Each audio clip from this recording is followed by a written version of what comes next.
Awesome, man. Always Great fun. stuff That there as Brandon always. Nips, Yeah. I hadn't heard that thing. That was some interesting lore right there from Amon. To me, one of the most interesting things that I hadn't thought of was that he hasn't faced a defense for the first time in over a month now. Right. I had not thought about that whatsoever. That's true. Now, look, the one thing I'll say is those coaches are the ones that stayed. So it's not like prepping for a new defense. But I guess the same thing you could say. Oh, wait, what am I saying? I'm backwards. You're right. I'm talking in circles here. You're right. Sorry. Disregard everything I said. I'm an idiot. I'm already thinking about the delicious croquetas at Islas Canarias Cuban Express, which you can get at the Dayland Mall Dining Pavilion right there in the heart of Miami. 6 different types of croquetas, 7 different types of croquetas. They're so good, they'll make you forget what you're talking about. But they got a deal, by the way, 50% off tequeño. So for those who are not familiar, because some of the stuff all kind of sounds the same if you're not in it. Tequeños, although Islas Canarias is a Cuban restaurant, tequeños are a Venezuelan dish. And in honor of potential freedom here in Venezuela, tequeños 50% off at Islas Canarias Cuban Express. So, we're making it worldwide here. Shout out to Venezuela. And if you want just the traditional Cuban stuff, they got that as well. But 50% off tequeños at Islas Canarias Cuban Express. So how about that? Got me slipping. But yeah, that was a great point by Amon Richards there with respect to that you're dealing with Sam Levitt. You're going to Million Steakhouse at Sorsby, then Levitt, and you got to worry about a defense you haven't seen yet, personnel you haven't seen yet. Personnel is pretty unique because they could say all this BS about they play defense like that in the SEC. I mean, they don't. They don't. Now, I will say, Pete, I went back and watched the Oklahoma game. Ole Miss did very well against Oklahoma. I was impressed. I watched that game too. The running game, I thought Oklahoma had a pretty good beat on it with Lacey. But in terms of pass protection, and Oklahoma gets a lot of sacks. They had our Mason Thomas in that game. They were able to neutralize that pass rush. Different pass rush than what Miami brings as far as the power. But that was a pretty impressive job. And it was like a rainy game. It was on the road. I don't know if the rain was hurting the get off of the pass rushers. That could have been a thing too. But overall, they did limit the pass rush pretty good. I like this comment right here from Marquise. He says, quick fact, number 11 for Ole Miss, Deuce Alexander. His dad played ball with me in college as we were also teammates with Ruben Bain's dad. Our team group chat is going crazy this week. That's awesome. Yeah, it is great, man. Shout out to what team is that? Let us know in the comments. Shout out to that team, man. Marquez, if you got a kid, he's got to go to the U, man. Don't let him go to Missouri or to Ole Miss, I should say. It's gonna be interesting, man. You wanna get into the portal here? Let's talk. Yeah, I know we have a list of some stuff we got to get to. National breaking news just happened. A couple pieces of breaking news. One, something that was rumored, but Austin Simmons from Ole Miss signing with Missouri. I think that's a really good fit for him. I texted you about that one the other day. I thought that was a really nice fit for him there with Drinkwitz, and then Byron Brown officially signing with Auburn. Yeah, let's just, why don't we just start it right now? So those who are listening, maybe you heard this segment yesterday. We are going around the country when it comes to the transfer portal. A lot of this impacts Miami, not all of it, but I think in general, just when Miami's trying to win a national championship and just being a college football fan, you want to know what's happening in the national landscape. And what I found, Peter's found, if you don't track this portal stuff daily, you're going to wake up and be like, this guy's on that team. What? This team is there. And then one team, Miami's defense was the worst in the country last year. Felt like not quite that bad, but it felt like that. Now one of the best. One big reason, of course, Teray, Keontae Scott, Jacoby Thomas, right? So, and David Blay. So portal is important because what happens one year changes overnight because of the portal and other things in the modern era of college football. So yes, starting with those two moves that just broke, not like I said, not unexpected.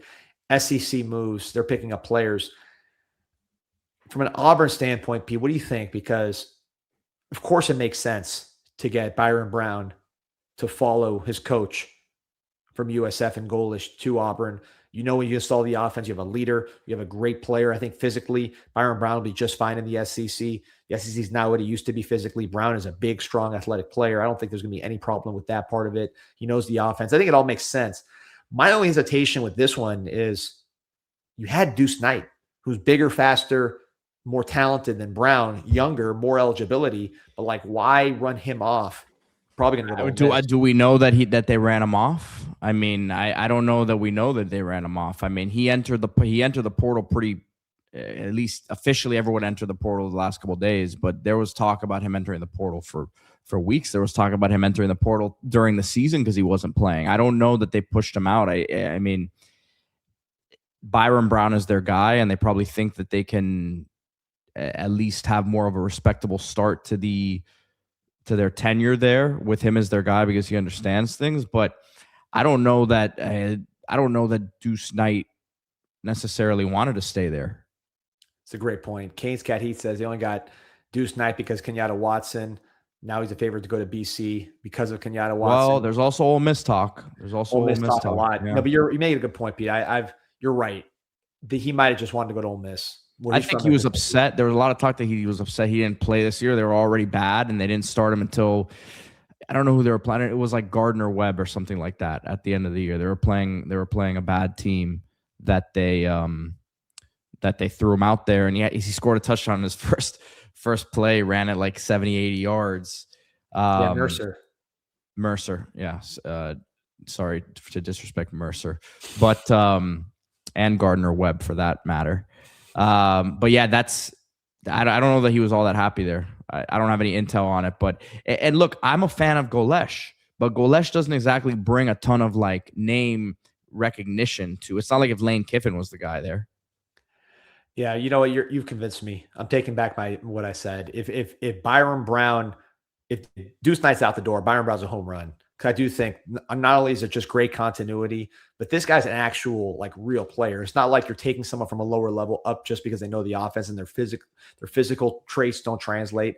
I think this guy's going to run really well against SEC defenses. He's still got to improve his passing, but he's a big athletic dude. Of all the guys we played this year, Pete, talk about the Hurricanes, and you're now in the semifinals, so you've played a lot of players.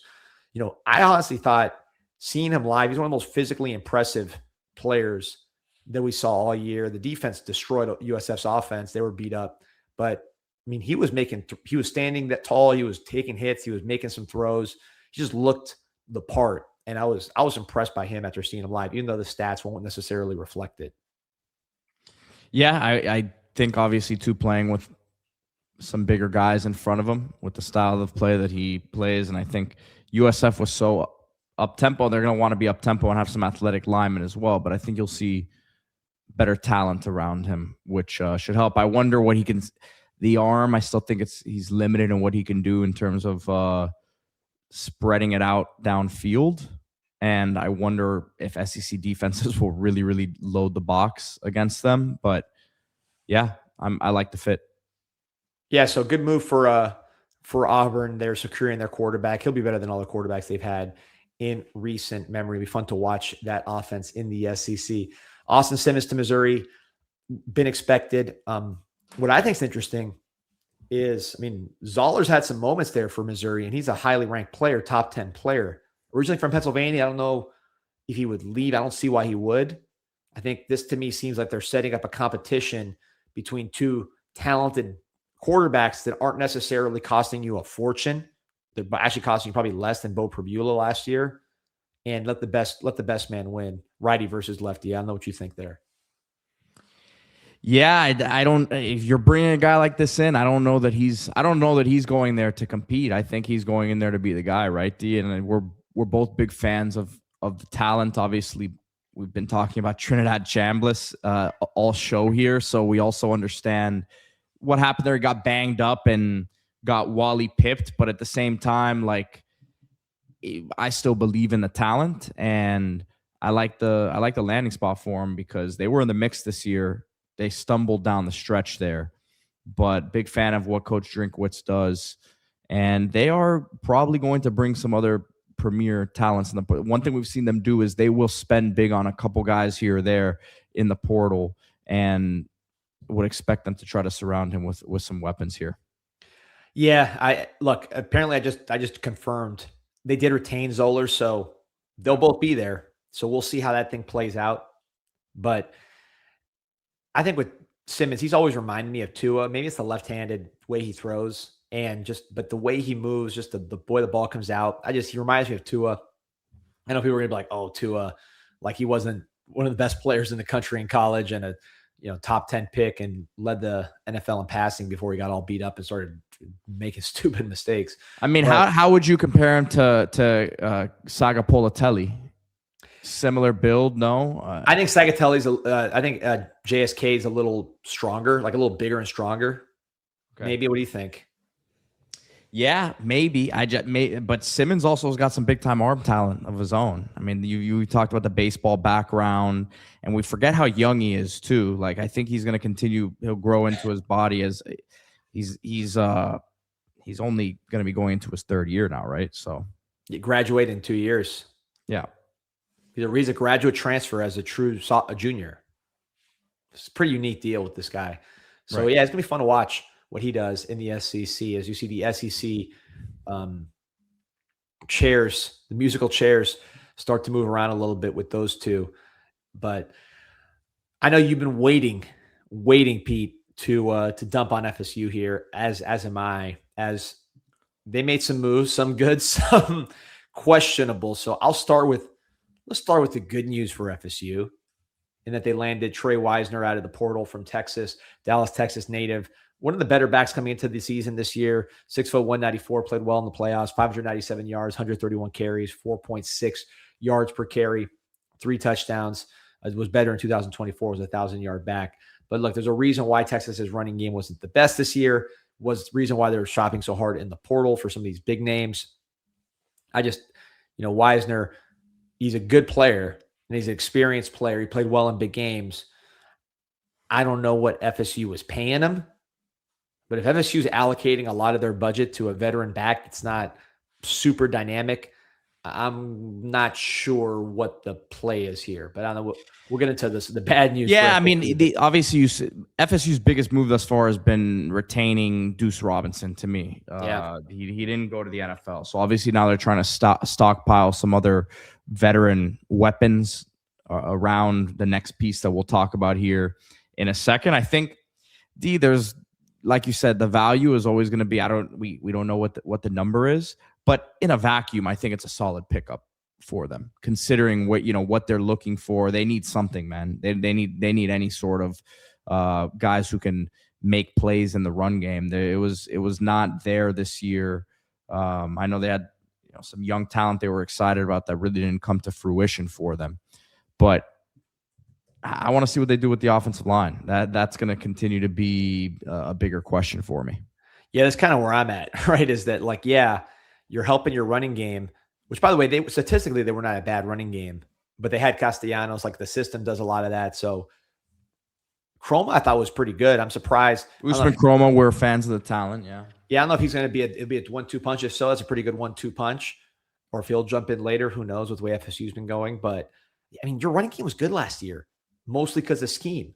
And this guy's not going to turn 20-yard plays into 50-yard plays, right? So I don't get it, but we'll see. In terms of what the bad news is, that's the first piece of bad news. As Dizzy Dean posts, they don't got a line. But what piece of bad news you want to start first? The guy going in or the guy going out? Because I think they're both pieces of bad news, quite frankly. We'll start with the guys going out. All right. So you watch FSU. There were not many bright spots, but probably 2 of the bright spots were the Desir twins, the defensive linemen who came out of Miami, Florida, Norland High School. We saw these guys in camp, the identical Desir twins. And I thought they were good. They were strong. I think I was kids. Probably higher on them than you were at the time, but I also think that Miami wasn't huge on them at the time, so that maybe slighted our visions a little bit of them. Well, I think the thing with them is when you see them in the camp, I thought they were very professional. I liked how they carried themselves. Like, they were in shape going in. They were big kids, like strong, bulky, and then they were like serious about the drills. They were a little tight. So what I kind of walked away saying, I like the size, I like the professional attitude, but they're not like the most fluid pass rushers where you're going to put them on the edge and they're going to be going side to side and really doing a ton. As far as like what Miami's recruiting, the Marquise Lightfoots of the world, Hayden Lowe. What changed where I was wrong and where they really, to me, upgraded their ceiling is the move inside. Like these guys became now defensive tackles. And at defensive tackle, they play both, but defensive tackles, they are, particularly Mandrell, they are very, very hard to deal with because of their movement skills, which maybe are a little tight on the outside. On the inside, they're plus athletes, and they carry the weight well. Again, they are professional type of kids. So these are the guys you want to build around if you're FSU. You got 2 guys out of Miami that Miami probably should have gotten. Right there, you see the news, entering the portal. Pete, do you think this is like a shakedown attempt like all the other good young FSU players to jump in the portal, get more money, and come back? I mean, it could be. If I'm them, as much as we talk about FSU, like they obviously played a lot this year. At least Daryl played a lot this year, right? Well, but they both played a lot this year. What am I saying? Yeah. They both played a lot. One of them, I forget which one I think is a little bit better than the other. Mandrell's the better one. Mandrell, yeah. But they're both playing. Like, I'm a big proponent, D, of if they're playing and producing and you're already getting these accolades, like if they're willing to pay you, of course, what you need to get paid. But we'll see. I think Miami talent is obviously there, but there's some stuff to work through, I would say. And Miami wants to add a couple bodies on the defensive line, but they won't be cheap. By the way, they also lost Amari Williams, as is noted in the comments. Amari Williams, who I like, yeah. End from Florida, a really athletic guy, high school, big-time recruit, can play both sides, obviously, so he's athletic, a reclassed kid that was training to be a 5-star. So he's out the door. Again, a talent who flashed from a pass rushing and athletic standpoint.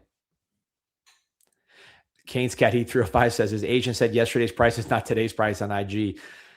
Look, he's right about that.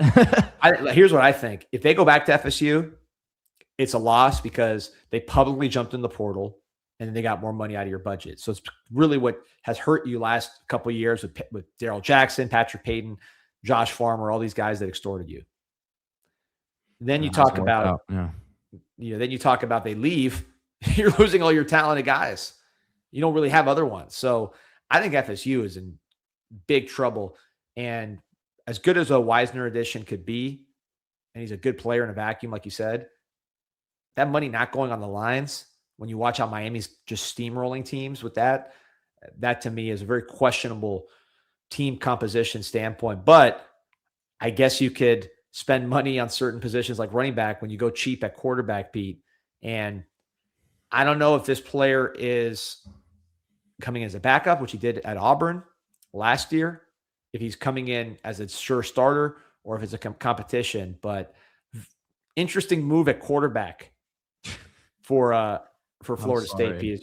I'm already laughing at this. There's FSU fan has a tweet here. I'm gonna bring this up right now. So Ashton Daniels, by the way, the Auburn backup, formerly of Stanford, right? I believe. Stanford previously. We got a tweet here from Tomahawk Sports says everybody needs to chill about the Ashton Daniels news. The fan base had the same reaction about Tommy, and he gave us our best season since 2024. I missed the punchline there. Oh, that was a good one, man. I like that. I like the setup, man. I like the setup. Let me pull up the actual climb. Hashtag climb. Yeah, let me pull up the actual tweet of him signing or committing to Florida State here, man. That was a good one. There he is, right there. Yeah, he he was a backup. Auburn brought in 3 quarterbacks last year between Deuce Knight out of high school, Jackson Arnold, who was brought in to start, Ashton Daniels, who was brought in to compete. And, none of them did anything. I think Deuce is the talented one that I'd want, which is probably why he's going to go to the best school out of all these guys leaving Auburn. But if Ashton Daniels is coming in to be to start after a year being the backup on a team that didn't have a quarterback, they're really telling you, we're just going to run the ball. Maybe that's why they brought in Wisner. Maybe they'll find some. That's what Malzahn wants to do. I've seen Bud Elliott, who we respect. We know he's an FSU homer, but they asked him on Twitter about it, and he said something like, look, I think the strategy might be go cheap on a quarterback, go get some, you retain, you spend big on your number one receiver and Deuce Robinson, try to go get him a couple, get him a good run game, spend on a couple tackles, and get the defense right. And I mean, it's going again. It's zagging when everyone's zigging at the quarterback position, but I don't know what, like, the problem is, what do you have to sell if you're Florida State right now? It's not really an optimistic situation coming in if you're a quarterback. I would have been more, if I'm Florida State, they should really have done something like the Lincoln Kineholz kid from Ohio exactly State. Something along those lines. A kid who maybe even wasn't a 5-star, but has shown enough and has some background. That I would go more in that direction as opposed to this sort of thing. Maybe they still might. We don't, like you just talked about them. That's still open for them to do something like that. And then you have your guy that you run and run and run. But yeah, not a good situation right now for Florida State fans. Yeah, and we talked about it last year with Castellanos, the same situation, and we're laughing at this now. I think everybody's laughing at this now, particularly because the Noel fans are so sad about it. I understand it from the standpoint of raising your floor because you say it's a system fit, which Castellanos was a system fit. It makes them more liable to pull an upset. Like one thing I said last year when they got Castellanos, I'm like, man, they're dangerous to pull an upset. I hope it's not us. I was nervous about that game. Obviously, Miami dominated them. They almost had us. They lined up for that onside kick, man. Yeah, I was a little nervous for that, but that was a domination. Alabama, though, was the one that got caught. So when you have a quarterback that at least has experience and some ability and fits a system, you can catch teams. It's not like they're going to be totally incompetent. We'll see what the offensive line looks like. That might make this whole operation not functional. But if they get a functional offensive line, this guy can function in the offense and he has experience. It's not like he has zero talent. But what's the ceiling? I mean, if you're going to go down this running quarterback route, I would have just gone, and instead of going cheap, I would have spent money and got Deuce Knight. I would have said, Ole Miss, whatever they're paying you, we'll pay more. And you'll start, and we're going to build the whole thing around you. This guy, Coach Cam Newton, you're Cam Newton. We're going to build the whole deal around you. And maybe he is Cam Newton. Cam Newton developed over time. I'm saying like that's what you would sell with Malzahn. I don't know why you would not. Let me tell you something. I'm looking at their ACC schedule next year. Not easy. That's as tough as of an ACC schedule as you could get. They don't have Georgia Tech, but not only do they have at Bryant-Denny early in the season, right? But they've got Miami. They've got at Miami, at Pitt, at Louisville, Virginia, SMU, NC State, and Clemson. And I mean that's a tough ACC schedule, man. And Bailey, if he stays at NC State, that's a game they lost last year. Like you said, that's a tough one. That's the easiest one of all of them. So, yeah, man, I don't see the upside, and I can see definite downside. I think on paper he raises the floor, but it's not like Castellanos sucked last year. I mean, like you said, he delivered their best season since 2024.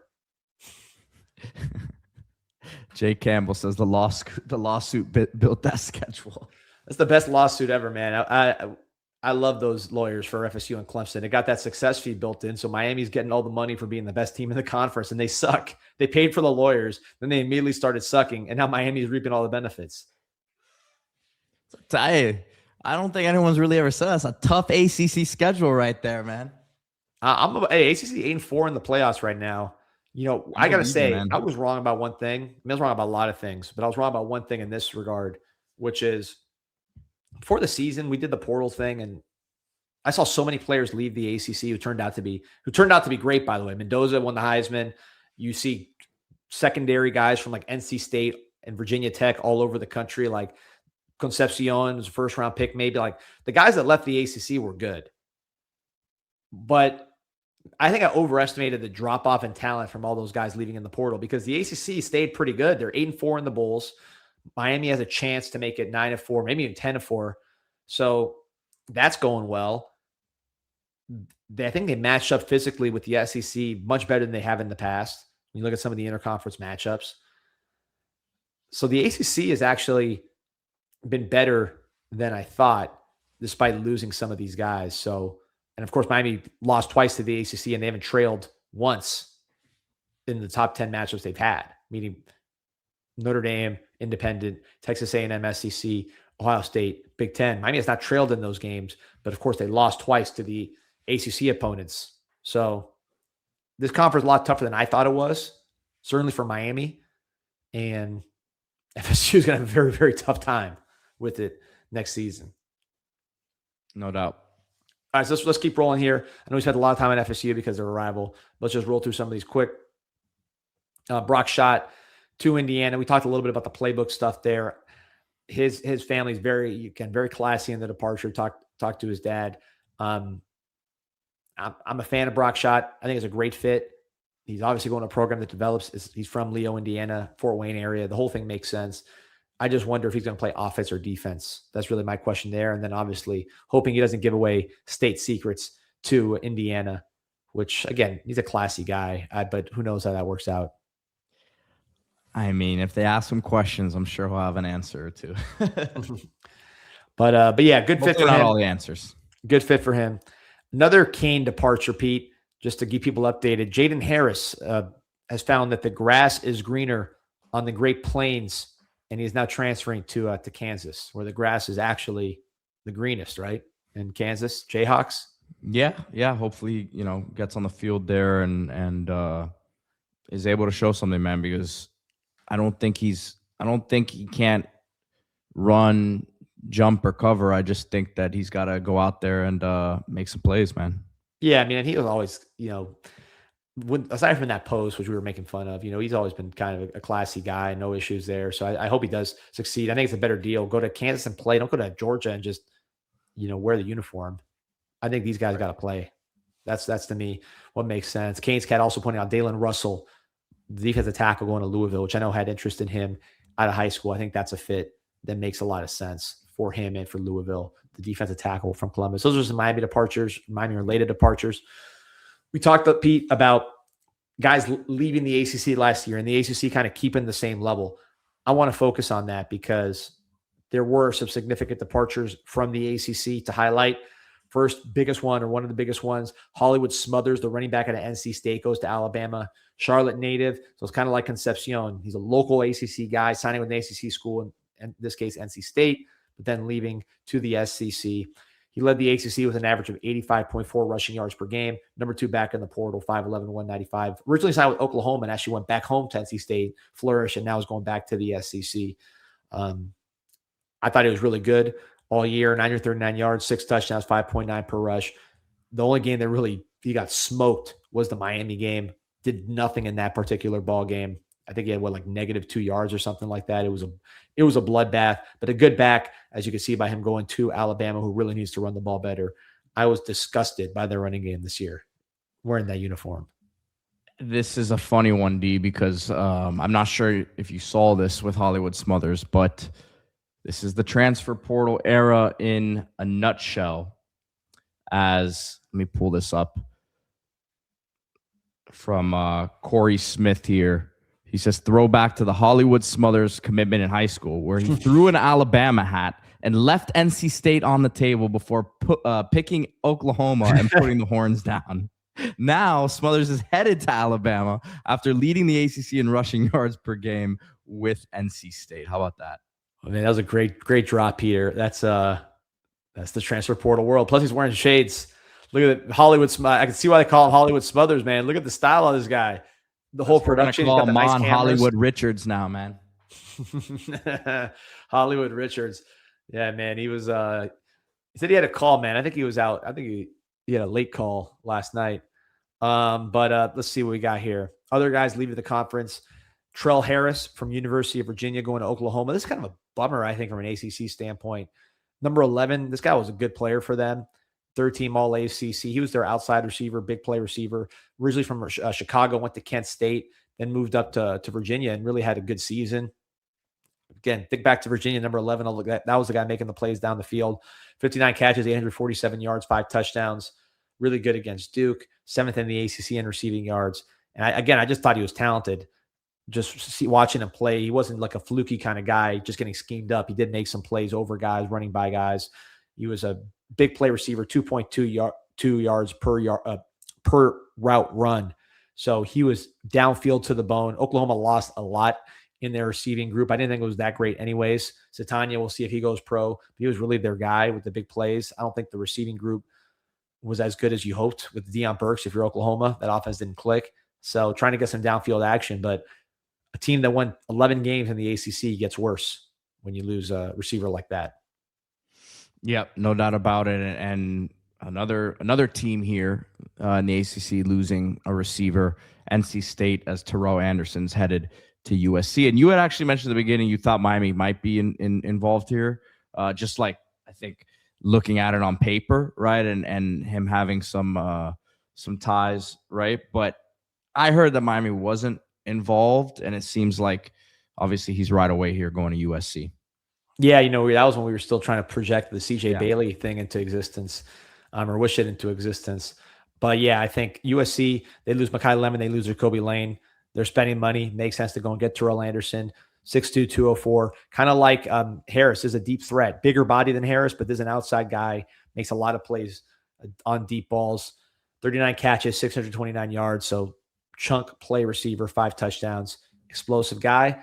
USC needed to replace some of their receiver talent. They got young guys coming in, but to bring back Jaden Mayava, they had to get Terrell Anderson or someone like him to take the top off. Again, a North Carolina guy, in this case, Greensboro, North Carolina, leaving NC State to go across the country. Not a good trend for NC State, where your homegrown guys that you get and that succeed for you leave to greener pastures. So good get for USC.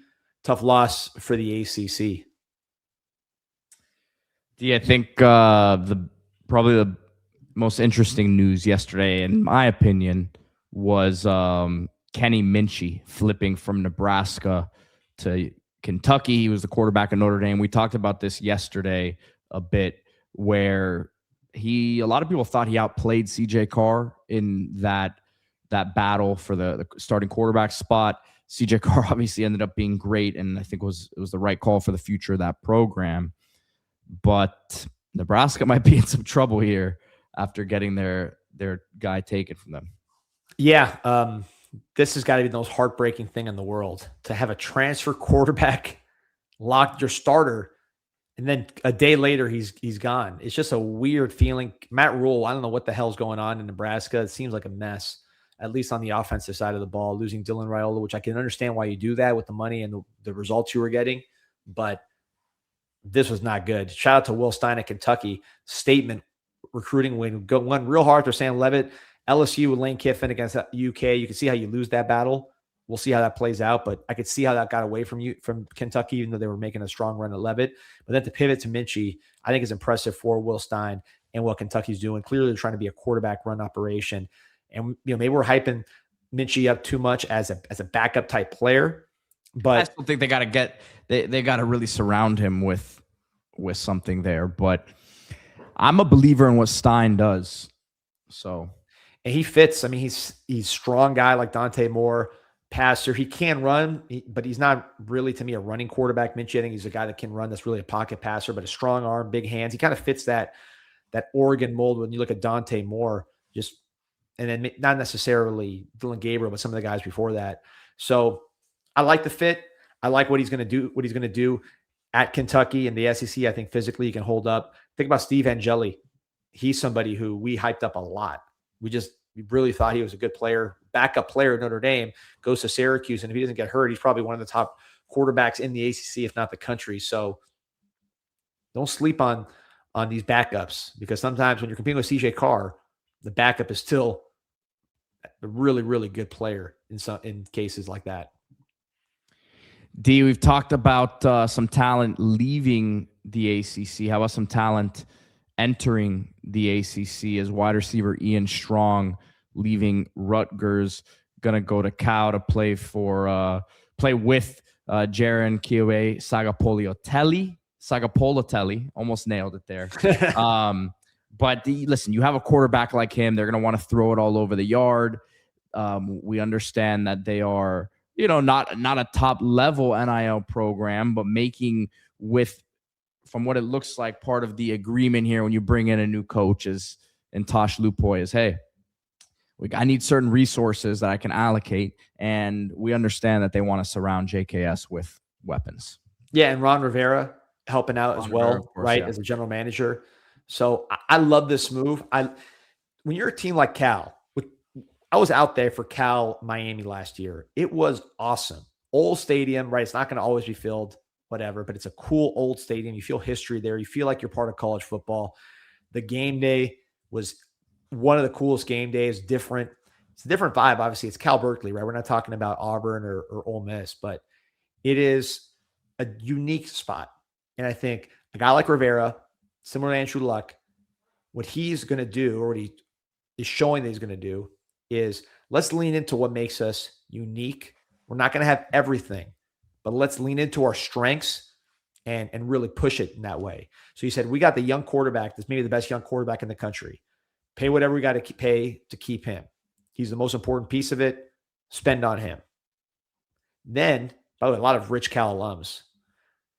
Then you go say, all right, well, how are we going to make him look good? He needs a receiver. Then you go and get Ian Strong, which I want to highlight this because I really think next year in the ACC, this guy could be one of the leaders in the conference in receiving, if not the leader. And you're going to say, where'd this guy come from? So we're talking about it now. 6'3", 211, Rutgers, Long Island native, so he's from New York City. Safety and high school basketball player. Just a physical, strong guy that can go up and get it. Great contested catch receiver. This actually affects Miami indirectly because Notre Dame wanted to replace Malachi Fields. They went hard after Marsh, who went to Indiana. We talked about that yesterday. They lost out on that one as a Malachi Fields replacement, big physical guy. Now they went to the other big physical receiver in the portal, and Ian Strong. They didn't get that one done. So 0-for-2 for Notre Dame. They're not feeling great about that. I promise you. 52 catches, 14.7 yard average last year, 5 scores over the last 3 years, 111 catches, 1,600 plus yards, 12 touchdowns.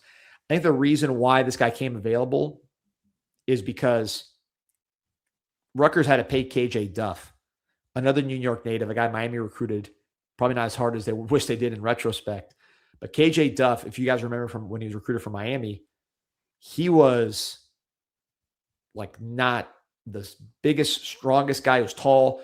He had run a 5 flat, I think, in one of these combines, but he developed into a complete monster. The speed came up, caught up to him. He's now running in the 4.5s. He's bulked up, and he's one of the best receivers in the Big Ten. So he got a huge number on his deal, and to stay at Rutgers. So I think Rutgers like, all right, we can only pay one of you guys, and if you are strong, you not only want more money, you probably also want more opportunity. So you go out west, even though you're from New York City, you got one of the best young quarterbacks, if not the best young quarterback in the country, passing you the ball, and he's a passer.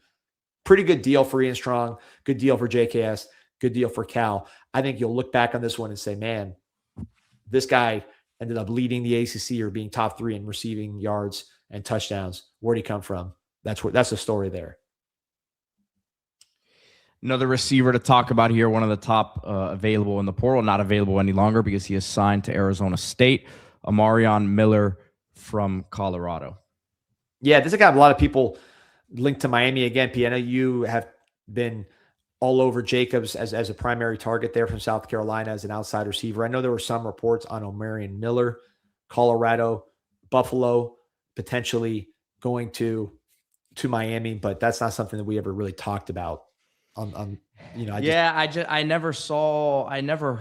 Again, when there has to be a distinguishing thing here, right? It's not that Miami doesn't think he's a heck of a player and a heck of a talent, but you want to spend on certain positions, right? You want to spend on, you're going to probably bring in 2 to 3 wide receivers, but are you going to bring in, is this someone that you thought was worth what the number was going to be on him is the question.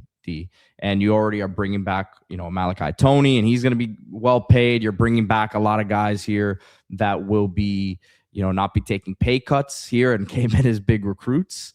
And you want to add guys as well that can be of good value. And then still, there might be guys who haven't entered the portal either here. So it wasn't something that I ever heard Miami really got too far down the line with.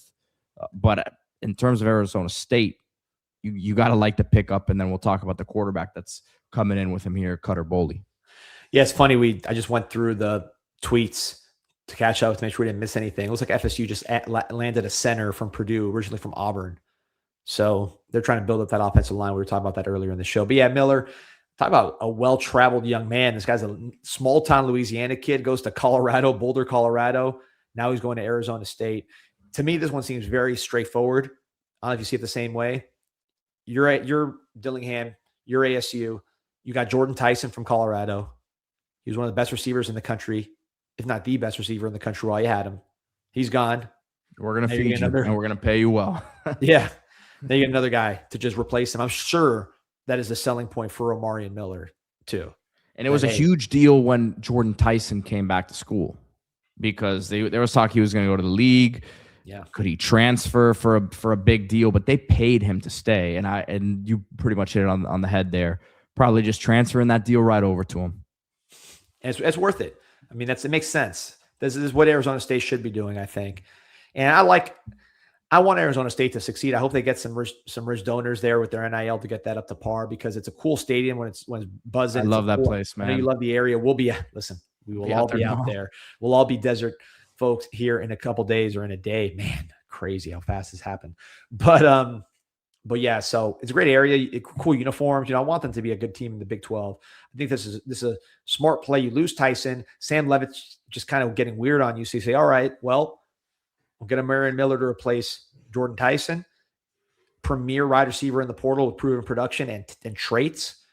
And then we get Cutter Boley, who we like from Kentucky, big, athletic, multi-sport kid, really going to come down to whether he can continue developing as a passer. I think going to the Big 12, getting coached by Dillingham, getting a receiver like Miller to throw to, I think it's going to be great. Cutter Boley could be one of those guys that we're looking back on as an NFL guy because he took that step to develop in a new environment, easier competition.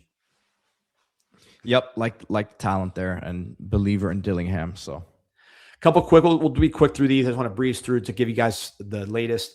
Brandon Davis Swain, a defensive lineman from Colorado. He had been linked to Miami in the past. Texas A&M gets him. Former 4-star from Detroit. Solid player.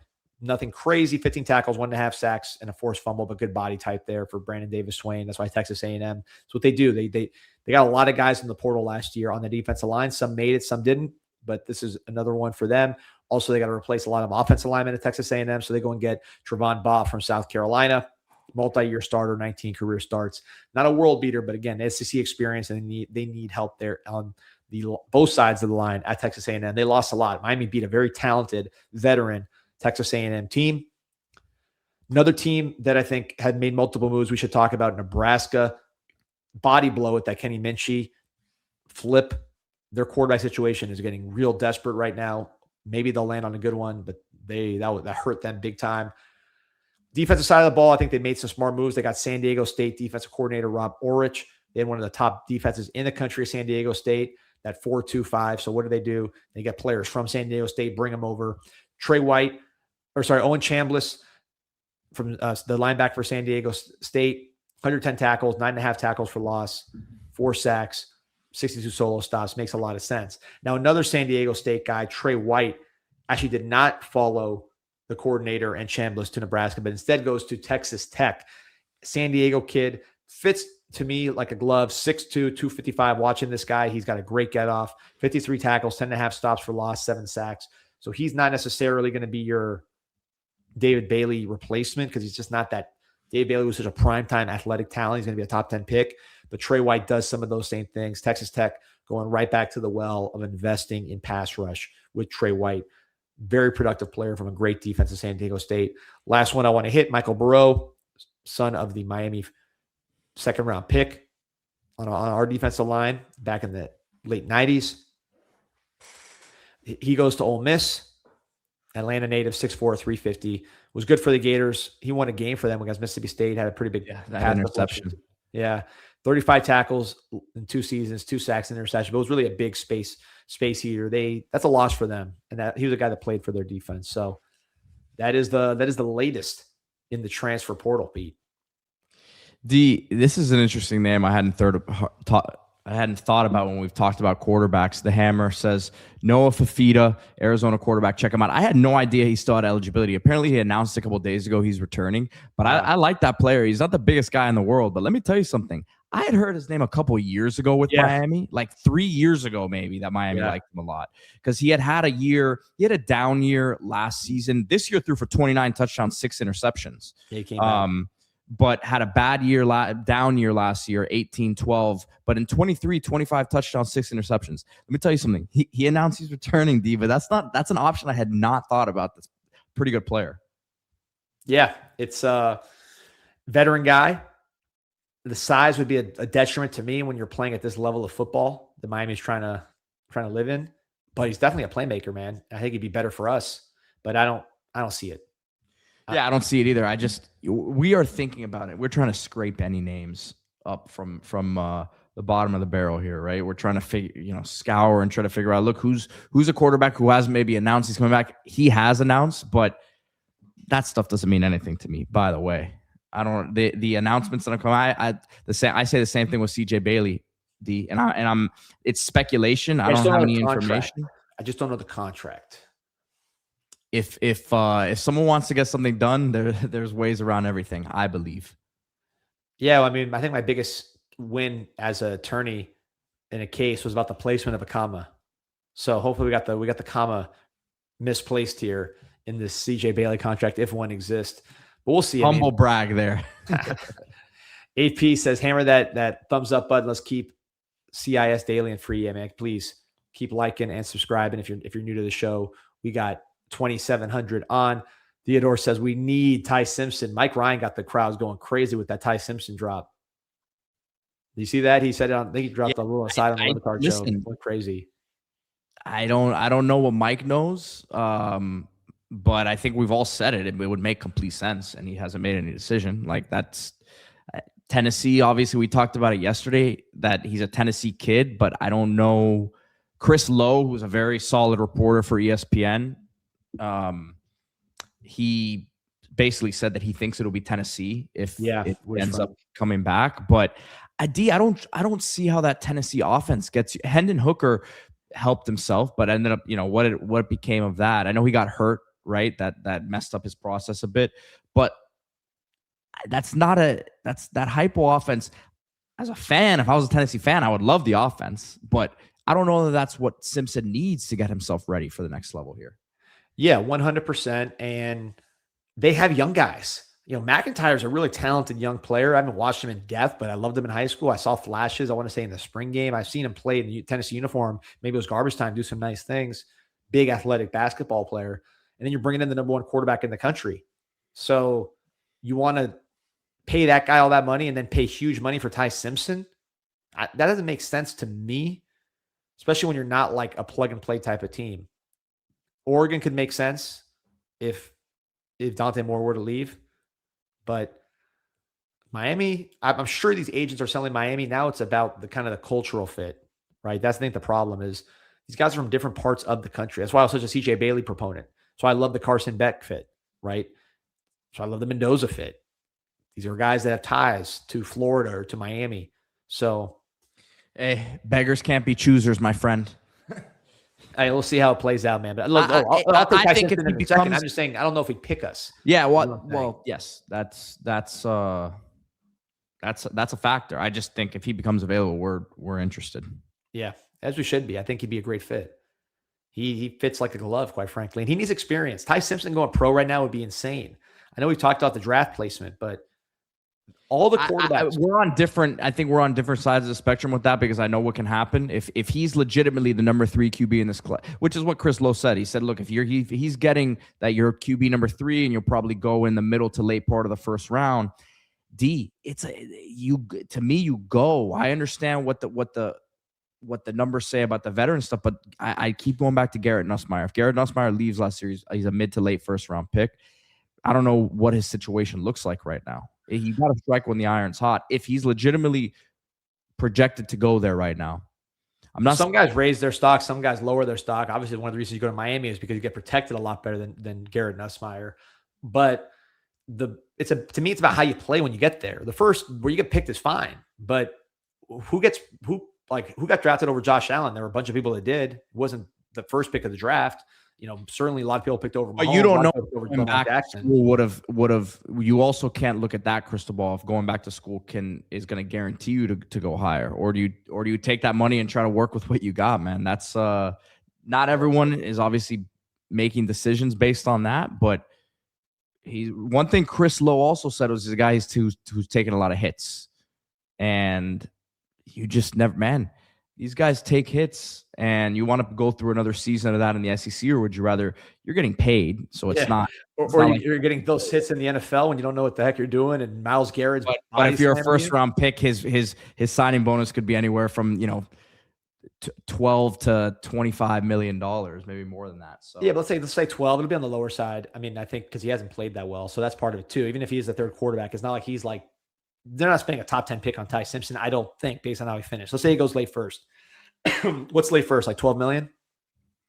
Late first. Last year, I was looking at it the other day. Last year, it was like a $12 million signing bonus, the last pick of the draft. Okay, so you make $5 million here. So you're giving up $7 million, and the odds are dramatically clear, or they make it's obvious that the guys who play well when they get in the NFL, forget where they got picked. That's worth about $7 million difference. These guys are signing for like $50 million a year when they're a good quarterback. So the guys who play well when they get into the NFL are the ones that have more experience. It's just across the board. It is as conclusive as it gets. Richardson, no experience. He sucked. Trubisky, no experience. He sucked. Who else? Trey Lance, no experience. He sucked. It's rare to have guys with no experience get picked high, but the ones that do, I can't think of any good ones. So if you're Ty Simpson, to me, playing a lot also doesn't guarantee you being. Doesn't guarantee, but it helps. And you're getting paid $5 million, and you could potentially. By the way, talk about the draft position. Let's say he's a pick in the 20s. I think that's fair to say based on because he just didn't finish that well, and he's not the most toolsy guy. So let's say he gets picked in the 20s. What if he goes to Miami, has a great year, and he's picked in the top 3? I mean, you get the money back right away. Plus, you could play better because you have more experience. So, to me, I think a guy like Simpson, I don't know. I mean, Simpson's dad's a college football coach. I don't think the guy's starving. That's 100% the smart move, whether it's at Miami or somewhere else, is to get more experience. Quite frankly, I think the same thing for Dante Moore, who will be a top 5 pick if he goes. So we'll see on that one too. That's another domino. Definitely. Oregon's the interesting one here when it comes to Miami because that's a very competitive program to get into the market for a quarterback if Moore leaves. It's Job saying Dante'd be a fool to come back to college. It's Job or it's Job. Do me a favor. Go online, look at the career starts for the NFL quarterbacks and find me the good ones that started less than 20 games. That's what I would say. And then find the guys like Brock different Purdy game though, man. It's a different era. I think we're gonna see it. We're also gonna see more differences now in a new era. D. What do you mean? I think if a Bryce Underwood, for example, will leave after 3 years. I mean, he'd have 30+ starts. Yeah, you're right. I don't know, man. I just think that the money is. These guys are taking such a business approach to what this thing is now, D. That's not business. That's bad business. It's stupid business. I don't know that it is though. But what happens if Dante Moore comes? If Dante Moore is a top 5 pick this year, D, and if he comes back next, find me a. No, but I'm asking. I'm just asking you the. I'm asking you this. I apologize. No, I was just asking you. Like, if he comes back to school, and he gets hurt, and he's not a first-round pick, whose fault is it? He might still be a first-round pick. Sam Bradford busted his shoulder. But if he's not a top 5 pick, I'm saying I don't think they care that much, quite frankly. If you're good, but then it's more about how you play when you go to the league. Because if you look at the quarterbacks making $50 million a year, which is the real money, if we're talking business and being smart, those quarterbacks started more than 20 games. Many cases, like Brock Purdy, they started 40+. Last pick of the draft, $50 million a year. So I care about how they play.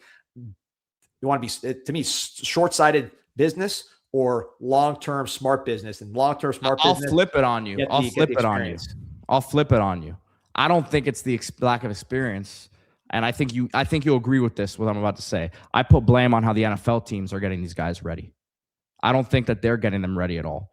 So I think it could be a little bit of both, D. But I think if you get a guy in there and work him in under the right circumstances, like there's an argument to be made Cam Ward shouldn't have started this year right off the bat. Like they should have had probably someone else in place who was a vet that maybe 5-6 weeks in he takes over, because like a lot of the stuff we saw early in the season probably could have been avoided by him sitting back and and realizing he has to play a certain way behind an offensive line that was as bad as it was and with no weapons.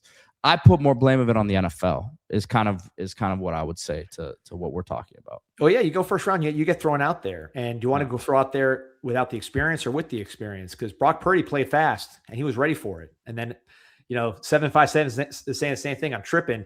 No guarantees either way. Go get paid. I'd rather get paid $50 million a year than a $12 million signing bonus. By the way, they're getting paid in college. It's not like these guys are not getting paid in college. They're making $5 million, $6 million to play college football for a year.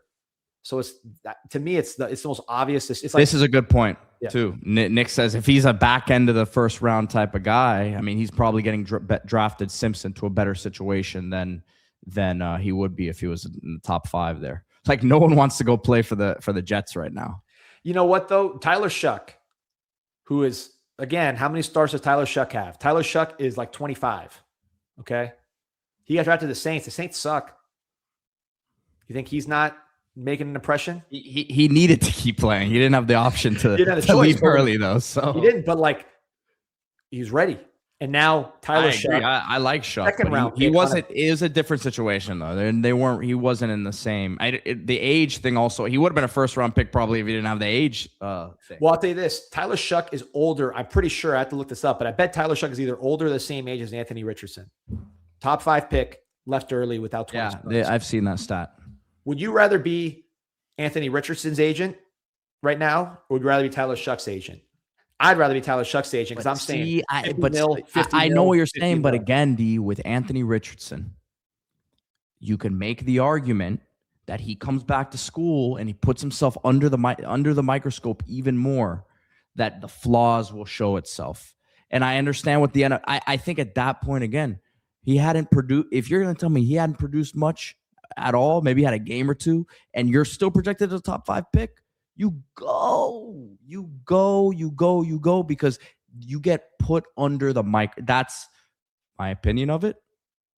I'm not saying it's right, but again, should Anthony Richardson, I mean, he was starting right off the bat. Again, he got hurt right away. Should he have been starting right away? I put that on the Colts. I'm not saying you draft him. I understand what the financial implications are, but you maybe got to eat it. You then eat it as an organization or change your approach to how you're going to do it. My concern is you're going to be, when you're the starting quarterback for the Indianapolis Colts, that's a much bigger microscope than having Mel Kiper talk about your release while you're playing for the Florida Gators. In other words, the microscope's coming either way. The flaws are going to be exposed either way. I would rather minimize those flaws while getting paid millions. You still get paid millions when you get drafted. And then if you have less flaws when you enter and you succeed, now you're making real money, not the short money. Especially with these guys. Look, there are certain situations that are extreme from a financial standpoint, but now with the NIL, I think that's been reduced a little bit. And certainly in the case of a Ty Simpson, I don't think that factors in. I don't know. To me, I'm focused on the big money. I want to see, what do I need to do? Peyton Manning went back to the draft. Justin Herbert went back. Josh Allen. These guys are stars of the world. If I'm trying to make a $50 million contract a year, which is going to go up every year, it's going to be 60, 70 probably in a couple of years. How do I put myself in the best position to be that? I want to be Bo Nix. That's who I want to be. Not only Mitch Trubisky, I want to be Bo Nix. How can I put myself in a position for that money? That's my view, but it's an interesting debate. I like it. I like this conversation. I think the NFL, and I think Peyton Manning's talked about this, and Brady has talked about this a lot, about how the NFL is not developing guys the right way. I really think that's the nature of the league. This thing has to be you're getting fired in a year. A lot of NFL coaches are getting fired in 1 year, 2 years. They're not given time. It's not college football, but you gotta have multiple QBs in place, my opinion. Yeah, it's a fast derby, man, with these quarterbacks, man. It's crazy seeing how this thing is rolling. It's like the most important thing, and it happens so fast. I mean, imagine Nebraska. You're looking at it like, hey, our whole future is going to be Minchie, and the next day he's not there, and you got to recruit everybody else at the same time. Like I wonder if I'm surprised Ja'Cory Barney hasn't entered the portal. He must have gotten a raise. I like him. Yeah, for those who remember, Palmetto wide receiver. Miami really wanted him out of high school. He went to Nebraska not because he was like. And I remember people were like, "Oh, Miami must not have wanted him." It's like, no, they lost that battle. And again, he's gotten the ball a lot early here in his career. So I don't know that it's been a bad decision for him, but if he does enter, I would love to have him. Yeah, real quick, got to shout out my man, the Orchid Man, ORCHID Man, Florida.com, South Florida's official landscape artisans from Palm Beach all the way down to the Keys, 786-271-0332. All the dirty work, the ugly work, they will make your landscape maintenance easy. Irrigation, hurricane prep, all that stuff. They will take care of it. Residential property, commercial properties, not just the pretty flowers, although they'll help you with that too, and some of the most beautiful flowers in Florida. They will also make sure everything is spick and span. You're not worried about it. OrchidMan Florida, ORCHID Man, Florida.com. Do we got basketball today, Pete? No, tomorrow. I can't wait. Tomorrow night. I can't wait. We should get the gang together and watch Canes go 2-0 in the ACC. Tough one against Wake Forest. They've again had an up and down start to the year, but excited about what they have here. Should be a nice battle. Shout out to Arees Law PA. Check out areeslawpa.com for your estate planning needs, trusts, wills, all of that. Plan your future so others don't. Schedule your free consultation today. I'm about to go see our boy Oliver at Golden Touch. D, I gotta hop off here now in a second because gotta run over there onto campus. Get this mop right, man. And you do have basketball tonight. I know I was confused now. Yeah, so I'm trending towards going to Columbus to go see them play against St. Thomas Aquinas. Gonna go see Caleb Gaskins in action. Hopefully, I haven't completely confirmed it, but trending that way here. So, yeah, man, it'll be fun to watch. Let me know the breakdown. I'm excited about that guy. I'm excited about the Canes basketball in general. We're gonna have a fun off season, hopefully, talking about number 7. But that doesn't happen unless you beat Ole Miss. We'll reconvene later. Pete, be good. All right, go Canes. Over 2 hours now on the CanesInSight Daily Podcast. We are rocking and rolling. Shout out to the Miami Hurricane team store. Use promo code INSIGHT20. Get 20% off your first item. Look at that playoff quarter zip. I got to get this one right here. Cotton Bowl shirt. All kinds of stuff for the Miami Hurricanes. It's MiamiHGS.com. Promo code INSIGHT20. Getting you 20% off your first item. You can go also to the store across the street from the University of Miami. But a lot of content on the channel now if you missed it. We did a flurry. Malik Rozier, we talked about earlier. Landon Tangwell, which is awesome. Offensive lineman, former offensive lineman for Penn State, now a national college football analyst, does great stuff on the Canes. He was awesome. We had that video, so ton of stuff on the channel. Of course, I'm on Always Good. Appreciate everybody joining us. Almost 2,800. Like and subscribe if you are new around here. We'll talk to you soon. Go Canes.